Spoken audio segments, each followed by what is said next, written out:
Good morning, and I too want to thank everyone who has come from afar to help celebrate Jyotisha's birthday, and it was really a celebration of spiritual family, and it was, as we said, quite memorable. We have a very beautiful topic today, and we'll begin by this reading from Master's Book of Prayer Poems, Whispers from Eternity. This is Demand for the Removal of the Veil of Illusion. Veils surround me, Father, hiding Thee from me. I love the dainty colored veils of roses and daisies, the shining veils of clouds of burning gold, the dark star-decked shawl of the night. But how long wilt Thou remain hidden behind all these veils? I love them because they hint at Thy presence, yet still they hide Thee. I long to see Thee as Thou art, behind all this cover of veils.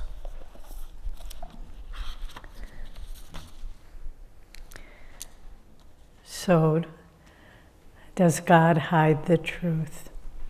Well, last week, Swami referred to the reading in which Christ said, "Cast not thy pearls before swine, lest they trample them and turn and rend thee." And this isn't just it wasn't just advice from Jesus to his followers, but it was a statement of what happens when God is expressed in this world and how people of a worldly mind respond to it. We see what they did to Jesus. We see what they did to the disciples. We see what they did to so many saints throughout history. And that exalted presence is a threat to those of diminished consciousness, of worldly awareness, and they want someone or something that will affirm the ego, affirm the self-will, affirm worldly power, and so they try to tear down that which tries to raise them up. And even Master in his spiritual campaigns, his mission to the West, he faced great persecution as well. For many reasons. And so the great ones are saying, be careful, be careful. I remember sometimes we try to, in our spiritual exuberance, share our path with people who aren't really interested, and it doesn't really work so well. I had experiences myself, and Swami said once, when he was new to Master's path, he was trying to tell his brother, not a monastic brother, but his familial brother, about what he was doing, and his brother listened very patiently, and then he said, "Frankly, I'm just not interested." And that's the way most people of worldly consciousness think. But then we have to think, so God doesn't want to just throw it out. Christ won't come and walk down, Times Square in New York, because people wouldn't recognize it. But he hides in a certain way, but as all these readings have said, he's hinted at. He hints his presence in so many different ways. And it's not just, Jyotish and I will leave on Wednesday, most of you know, and we'll go and spend 5 weeks in Assisi. And so we always try to learn Italian, or catch up on Italian before we go. And so you think, sometimes it seems so hard. Why do they have to have so many strange vocabulary words and all that? And why do they have to have so many different tenses? But is Italian hidden from us? No. We just haven't taken the time to learn Italian. Well, we speak it a little. But it's the same with God. It's a language we have to learn by our own effort. And then once we learn it, I remember last year when we first arrived in Italy, we were just still kind of in jet lag. And I got up there, and we had to give a talk, and usually we don't talk in Italian, but because I was kind of spaced out, I just was talking in Italian, and I couldn't believe it, and the people couldn't believe it. But then, oh no, it's me, I speak English, and we pull back, and we forget. And it's the same thing with the spiritual path. We start to feel God's presence. We hear a chant, and we think, oh my God, that's my heart singing. But then we think, no, I've got responsibility in the world, and I have to do this, and we pull back, because we're afraid to let go.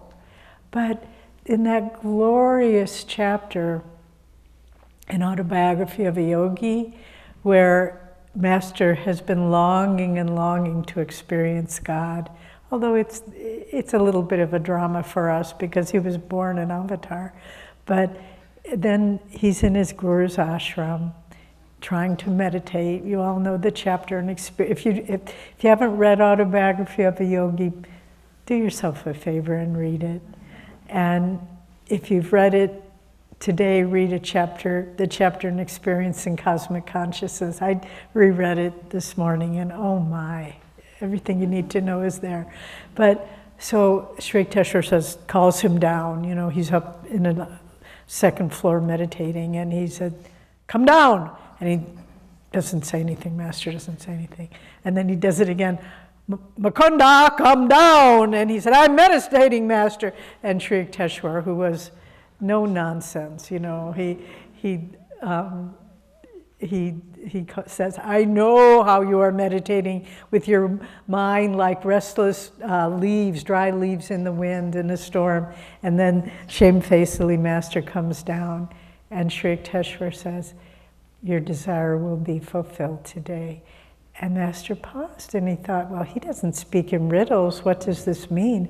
And then Sri Yukteswar tapped him lightly on the chest, and he went into cosmic consciousness. And he describes it for us, level by level, layer by layer of egoic consciousness peeled away. And so that was hidden. It was hidden, that experience.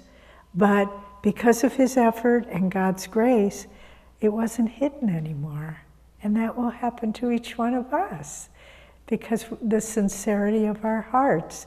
And then he describes how first he could see all around him, 360 degrees, through the walls, and then beyond the little village, where the town where they were, and beyond the countryside, and on expanding, till he was just one with the cosmos.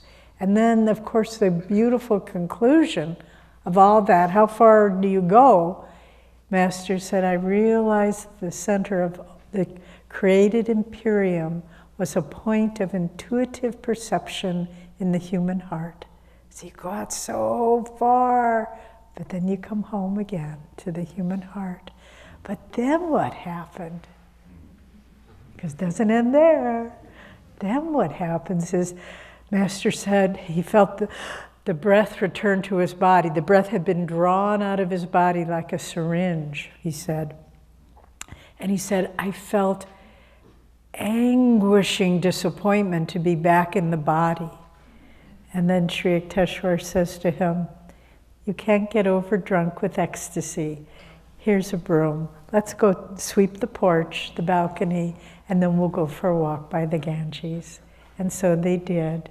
And Master said, I realized he was trying to teach me the balanced life, fulfilling our worldly responsibilities, but at the same time have our consciousness immersed in God. And then they strolled along the Ganges, outside of the ashram.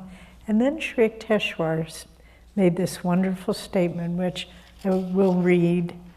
You don't want to paraphrase Sri Yukteswar. I'll just tell you, I'll take a pause here. Right after the forest fire of 1976, when everything was gone, and our house was gone, and we found this little trailer to live in, but we had beautiful paintings of the masters in different temples, and someone was able to rescue those. And so someone gave us a triangular-shaped painting, huge, bigger than life-size, of Sri Yukteswar. It's about the only thing we had in that little trailer.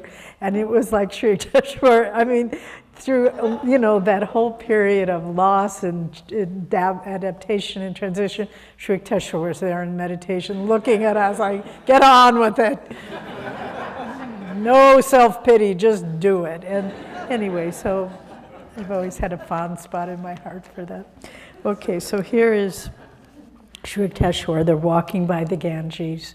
Master has just returned from this experience of cosmic consciousness. And Sri Yukteswar says, in the Spirit of God that actively sustains every form, it is the Spirit of God that actively sustains every form and force in the universe. Yet he is transcendental and aloof in the blissful, uncreated void beyond the worlds of vibratory phenomenon.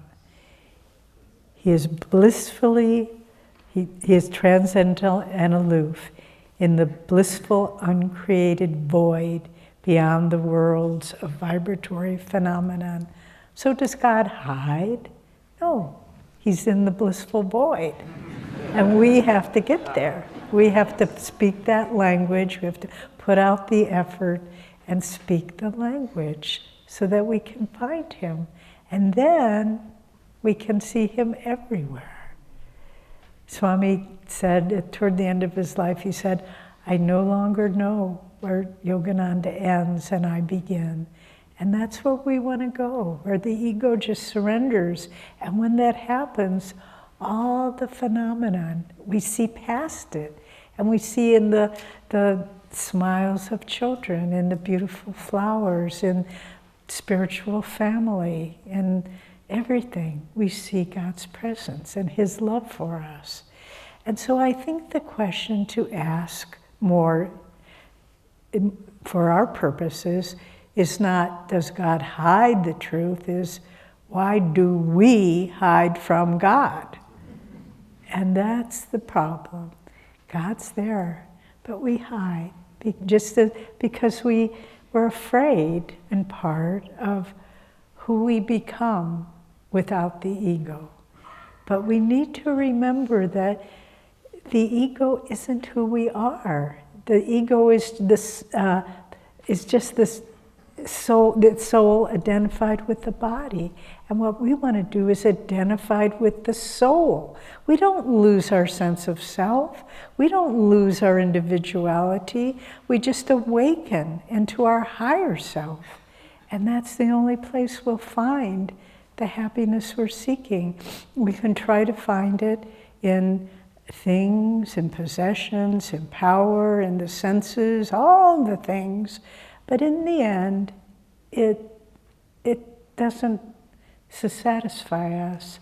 I remember once a period, it was the first year or two I was at Ananda, and I went into a period of discouragement. And just some things had happened that just weren't going well. And I kind of was thinking of leaving Ananda, leaving the spiritual path. No one's making me. And then I think Master was trying to teach me something. And I got really sick. I got the flu, I had a high fever, and at that time we all lived in very simple, unheated trailers with no running water, and if you were sick, you just were on your own. You just got well as best you could. So I was in this little trailer with a fever, and nobody knew, and I'm not feeling sorry for myself. It was a blessing ultimately. And I thought, well, I think when I get well, I'm going to leave. And then I found some dumb novel I had in my little trailer, and I started reading it.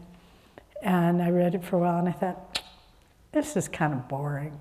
And then I found another novel that I liked. It was Kim by Rudyard Kipling, which has a lot of spiritual undertones. And I started reading that. And I thought, this is better, but it still won't last. And then I looked, and I saw the Bhagavad Gita, and I started reading it. I said, Devi, it's the only thing that's going to keep your interest. So why waste time? And so but it takes a long time to get to that point where we just say, you know, this seems really good, maybe I'll try it. That seems really good, maybe I'll try it. And then we try it and we try it and we try it and we just say, none of it works, none of it works. And what I want to do, is, what we all come to the point, and you wouldn't be sitting in this room, there's probably a lot of very interesting things to do other than sit in this room and listen to this person talk this morning. But what we want to do is get to the point where we just say, you know, God, I've been there, I've done that, it was fine. But now I want that which is real and lasting, and I want to find you behind all the forms, however tempting they may be. And there's a beautiful recording, audio recording of our Guru, of Master, reading the poem, The Hound of Heaven, by Sir Francis Thompson. And you can hear it, it's in one of the recordings of his voice that is available. And he met Swamiji, who was with Master, you know that. He said Master would often quote that poem and read it. And the story behind the poem, The Hound of Heaven, it's the story of our soul, that we come and we look, there's always this pursuing, that's that God is the Hound of Heaven, always trying to bring us home. He's chasing us, but we run away. We run, oh, look, I'll find happiness in this beautiful home, or in this wonderful relationship, or in all this money. And little by the story of the poem, it's just that, how the person, the seeker, goes from this goal to that goal, and none of it works. But the Hound of Heaven is ever pursuing him. And I just couldn't help, but I want to read it to you. Do listen to Master. It's quite long, so 182 lines, a long poem. I just excerpted a few. But Master reads it with such power. And so I'll read the first part, the first stanza, and then there's 100 more lines, which I won't read, where he talks about going to this beautiful, see the beautiful face of this person, or this temptation or that. But always it betrayed him, always it betrayed him. And then at the end, he surrenders. So I'll just read the first section and the last section. The Hound of Heaven. I fled him down the nights and down the days. I fled him down the arches of the years. I fled him down the labyrinthine ways of my mind. And in the midst of tears, I hid from him under running laughter. Up visted hopes I sped, and shot precipitated down titanic glooms of chasmed fears. From those strong feet that followed after, but with unhurrying chase and unperturbed pace, deliberate speed, majestic instancy, their beat, and a voice beat more instant than the feet. All things betray thee, who betrayest me.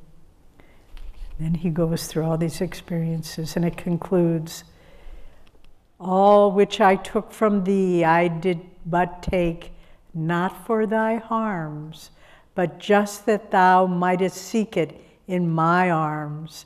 All which thy child's mistake fancies has lost, I have stored for thee at home. Rise, clasp my hand and come. Halts by me that footfall. Is my gloom after all? Shade of thy hand, of his hand, outstretched caressingly. Ah, fondest, blindest, weakest, I am he whom thou seekest. Thou dravest love from thee, who dravest me. That last line, dravest, means drive out. Thou drivest out love from thee, who drivest out me. And so Master would say that to his disciples, to remind them And I love that, was the gloom, but just the shade of thy hand outstretched.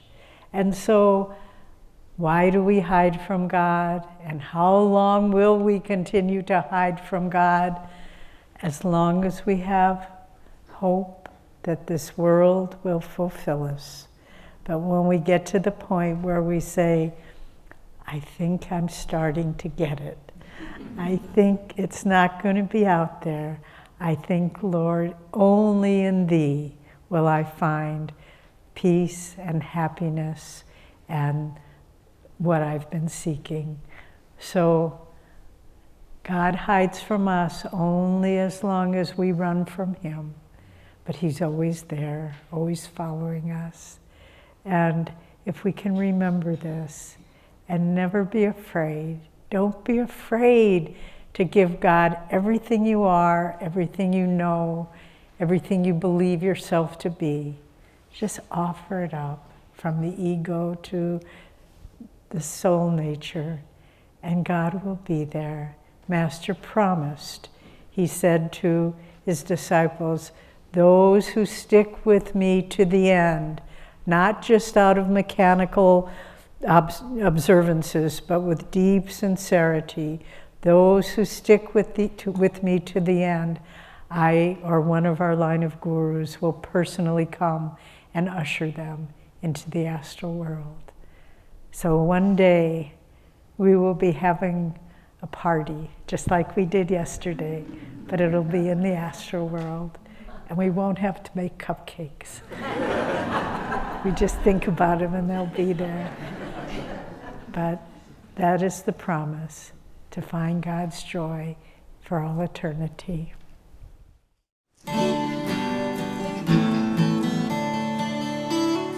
Walk like a man, even though you walk alone. Why court approval once the road is known? Let come who will, but if they all turn home, the goal still awaits you. Go